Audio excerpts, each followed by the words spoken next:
નમસ્કાર. અત્યાર સુધી મેં કોમેડી રીલ તો મેં ઘણી નાખી, પણ આજે હું તમારી સમક્ષ એક એવા વિષય પર વાત કરવા માંગુ છું જે કદાચ આપને વિચારવા માટે મજબૂર કરી દેશે. સૌથી પહેલા હું સ્પષ્ટ કરવા માંગુ છું કે આ મારો સંપૂર્ણપણે વ્યક્તિગત અભિપ્રાય છે.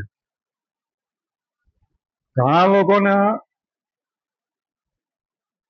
વિચારો આનાથી અલગ પણ હોઈ શકે છે. કદાચ શરૂઆતમાં મારો વિચાર આપને થોડો વિધિ વિરોધી અથવા આશ્ચર્યજનક લાગી શકે, તેથી હું વિનંતી કરું છું કે આ વિડીયો આપ અંત સુધી ધ્યાનપૂર્વક સાંભળજો. ત્યારબાદ આપ આપનો અભિપ્રાય પણ જણાવી શકો છો.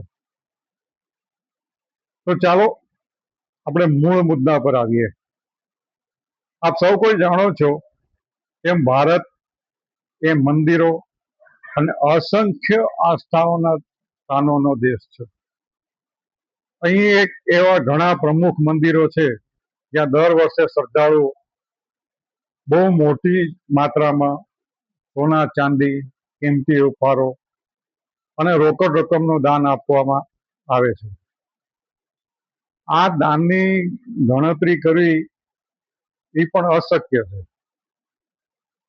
સમગ્ર ભારતમાંથી દાનની જે અફાટ પ્રવાહ આવે છે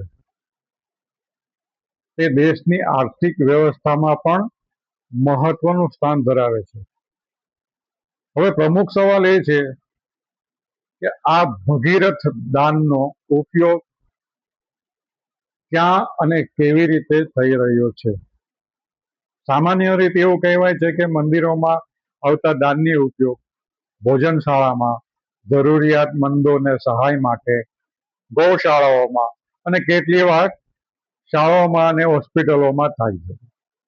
પ્રથમ દ્રષ્ટિએ જોઈએ તો શાળા અને હોસ્પિટલ સુધી તો આ બરાબર છે, પરંતુ શું અન્નદાન, વસ્ત્રદાન કે આર્થિક સહાય પૂરી પાડીને આપણે એ લોકોને ખરેખર કાયમી મદદ કરી રહ્યા છીએ? આપના મનમાં પ્રશ્ન થશે કે હા, આ કરવાથી શું નુકસાન છે? લોકોને 2 સમયનું ખાવાનું મળે છે, જીવન જરૂરિયાતની વસ્તુઓ માટે આર્થિક સહાય મળે છે.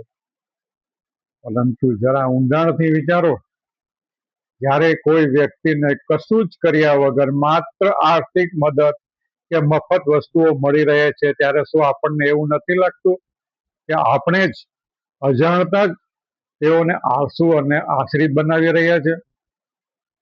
તો આપણને એ લોકો જીવનભર ગરીબ જ રહેવા માટે પ્રેરી રહ્યા નથી? આ બધું કરવાને બદલે આપણો મુખ્ય ધ્યેય હોવો જોઈએ ગરીબોને કામ કરવા માટે પ્રેરિત કરવા, દાનનો ઉપયોગ આશ્રમોને મફત વસ્તુઓ પૂરી પાડવામાં નહીં, પરંતુ તેઓને આત્મનિર્ભર બનાવવામાં કરવો જોઈએ.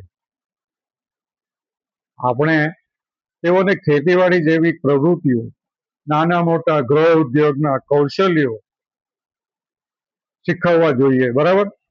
અને વિશેષ કરીને મહિલાઓને હુનર શીખવીને સ્વરોજગારી આપી શકાય. આત્મનિર્ભર બનવા માટે દિશામાં પગલાં લેવા એ સૌથી મોટી સેવા છે. હવે આપણે બીજો મુદ્દો અને વધુ મહત્વના મુદ્દા પર આવીએ, શિક્ષણ. આજના જમાનામાં સામાન્ય પરિવારના લોકો માટે પોતાના સંતાનોનું સારું શિક્ષણ પૂરું પાડવા એ બહુ મોટી આર્થિક બોજ છે.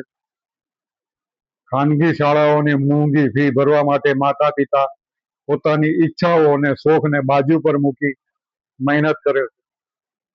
શું આ મંદિરોમાં મળતા દાન, આ ફંડમાં શિક્ષણને વધુ સુલભ અને સસ્તું ન બનાવી શકાય?